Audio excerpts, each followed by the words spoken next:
열왕기하 11장 1절에서 21절까지의 말씀. 아하시아의 어머니 아달랴가 그의 아들이 죽은 것을 보고 일어나 왕의 자손을 모두 멸절하였으나 요람 왕의 딸 아하시아의 누이 여호세바가 아하시아의 아들 요아스를 왕자들이 죽임을 당하는 중에 빼내어 그와 그의 유모를 침실에 숨겨 아달랴를 피하여 죽임을 당하지 아니하게 한지라.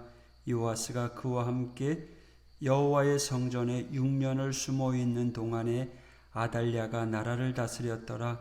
7째 해에 여호야다가 사람을 보내 가리 사람의 백부장들과 호위병의 백부장들을 불러들이고 여호와의 성전으로 들어가서 그들과 언약을 맺고 그들에게 여호와의 성전에서 맹세하게 한 후에 왕자를 그들에게 보이고 명령하여 이르되 너희가 행할 것이 이러하니 안식일에 들어온 너희 중 3분의 1은 왕궁을 주의하여 지키고 3분의 1은 수루문에 있고 3분의 1은 호위대 뒤에 있는 문에 있어서 이와 같이 왕궁을 주의하여 지키고 안식일에 나가는 너희 중 2대는 여호와의 성전을 주의하여 지켜 왕을 호위하되 너희는 각각 손에 무기를 잡고 왕을 호위하며 너희의 대열을 침범하는 모든 자는 죽이고 왕이 출입할 때에 시위할지니라 하니 백부장들이 이에 제사장 여호야다의 모든 명령대로 행하여 각기 관할하는 바 안식일에 들어오는 자와 안식일에 나가는 자를 거느리고 제사장 여호야다에게 나아오매 제사장이 여호와의 성전에 있는 다윗 왕의 창과 방패를 백부장들에게 주니 호위병이 각각 손에 무기를 잡고 왕을 호위하되 성전 오른쪽에서부터 왼쪽까지 제단과 성전 곁에 서고 여호야다가 왕자를 인도하여 내어 왕관을 씌우며 율법책을 주고 기름을 부어 왕으로 삼음에 무리가 박수하며 왕의 만세를 부르니라. 아달랴가 호위병과 백성의 소리를 듣고 여호와의 성전에 들어가 백성에게 이르러 보매 왕이 규례대로 단 위에 섰고 장관들과 나팔수가 왕의 곁에 모셔 섰으며 온 백성이 즐거워하여 나팔을 부는지라. 아달랴가 옷을 찢으며 외치되 반역이로다 반역이로다 하매 제사장 여호야다가 군대를 거느린 백부장들에게 명령하여 이르되 그를 대열 밖으로 몰아내라. 그를 따르는 자는 모두 칼로 죽이라 하니 제사장의 이 말은 여호와의 성전에서는 그를 죽이지 말라 함이라. 이에 그의 길을 열어주매 그가 왕궁의 말이 다니는 길로 가다가 거기서 죽임을 당하였더라. 여호야다가 왕과 백성에게 여호와와 언약을 맺어 여호와의 백성이 되게 하고 왕과 백성 사이에도 언약을 세우게 하매 온 백성이 바알의 신당으로 가서 그 신당을 허물고 그 제단들과 우상들을 철저히 깨뜨리고 그 제단 앞에서 바알의 제사장 맏단을 죽이니라. 제사장의 관리들을 세워 여호와의 성전을 수직하게 하고 또 백부장들과 가리 사람과 호위병과 온 백성을 거느리고 왕을 인도하여 여호와의 성전에서 내려와 호위병의 문 길을 통하여 왕궁에 이르매 그가 왕의 왕자에 앉으니 온 백성이 즐거워하고 온 성이 평온하더라. 아달랴를 무리가 왕궁에서 칼로 죽였더라. 요아스가 왕이 될 때 나이가 7세였더라. 아멘.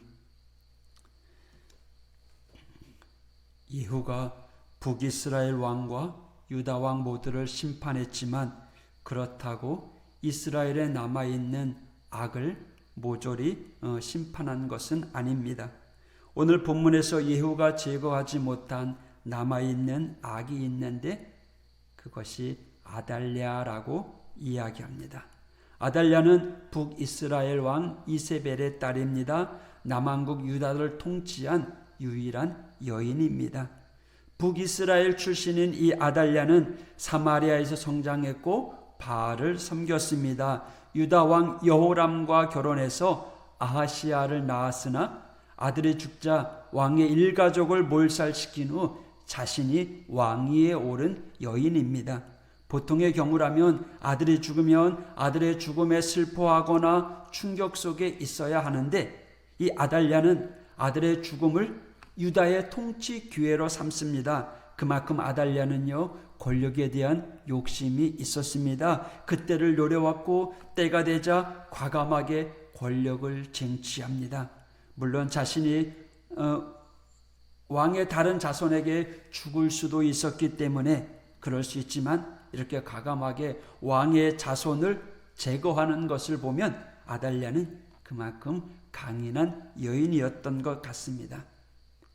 하지만 이러한 아달랴의 만행 속에서도 하나님의 역사는 또 다른 준비를 하고 계셨습니다. 바로 요아스였습니다.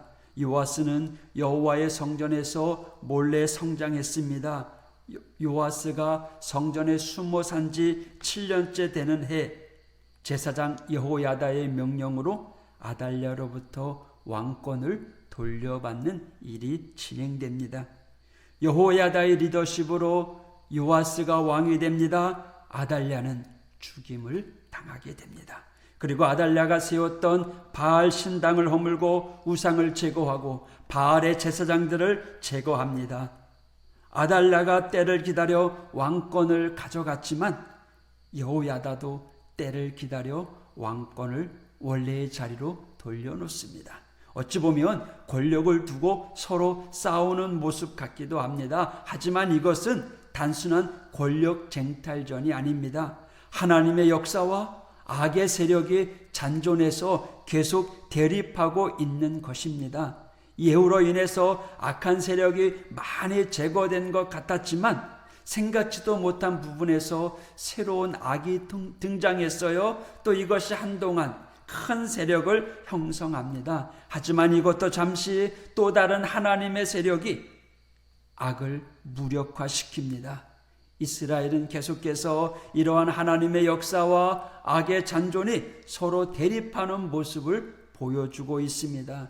하나님의 역사와 악의 잔존은 열왕기 상하에만 있는 것이 아니죠. 창세기서부터 계속해서 이어져 왔다고 학자들은 이야기합니다. 하나님은 계속해서 타락한 세상을 바로잡아 가시고요. 악은 계속해서 그 하나님의 권세에 대항하고 있다라는 거죠. 하나님의 역사가 크게 일어나면 악은 숨어 있다가 또 다시금 일어나고 그 악을 물리치기 위해서 하나님의 역사가 일어난다라는 거죠. 이러한 모습을 보면 우리의 삶의 모습과도 비슷한 부분이 있는 것 같습니다. 물론 사람마다 다를 수 있지만요, 하나님의 은혜가 충만하게 역사할 때도 있고요, 또 고난의 세력이 우리를 크게 괴롭힐 때도 있다라는 겁니다. 그렇다고 해서 하나님의 역사와 악의 세력이 서로 주거니 받거니 하는 건 아닙니다. 하나님은 계속해서 세상을 변화시키고 바꾸어 나가고 계십니다. 보십시오. 세상은 이전과 많이 다릅니다. 세상은 많이 변했고 더 성숙해져 갑니다. 지금도 부족한 부분이 많이 있지만 그 옛날에 비교해서 얼마나 많은 성장, 성숙을 이루었습니까? 단지 물질적인 풍요뿐만이 아닙니다. 정신적인 부분에서도 많은 풍요를 이루어가고 있습니다.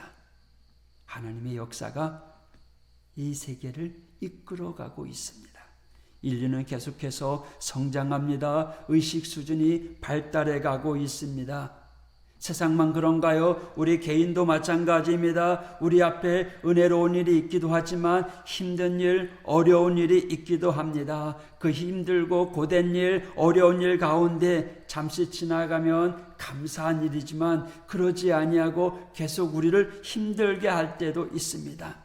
하나님의 은혜, 하나님의 역사가 충만하게 임하기도 하지만 고난의 시기도 만만치 않습니다.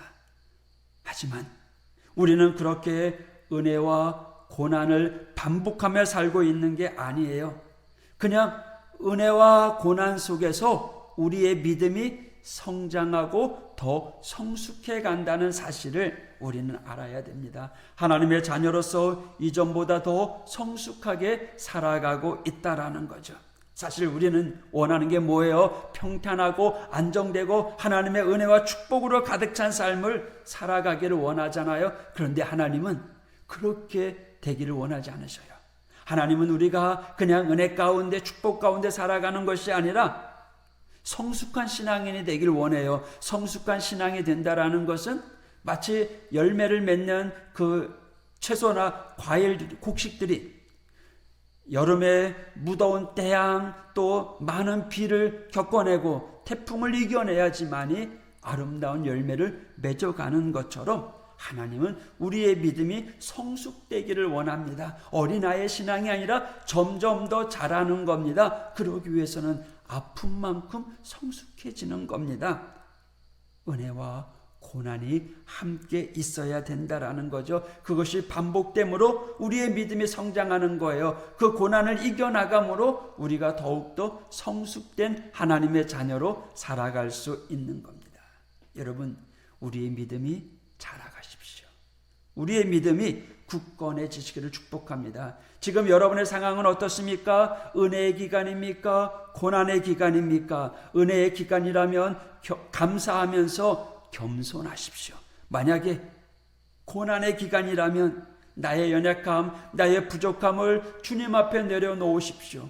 그리고 고난 속에 우리와 동행하시는 하나님을 붙잡으십시오. 그 연약함, 부족함을 주님 앞에 내어놓는 겁니다. 감추지 마십시오. 괜찮습니다. 주님은 우리의 아픔을 통해서 한 단계 더 성숙된 신앙인으로 자라가길 원합니다. 더 큰 환난 속에서도 이겨나가는 그러한 성도가 되기를 하나님이 원하고 계십니다.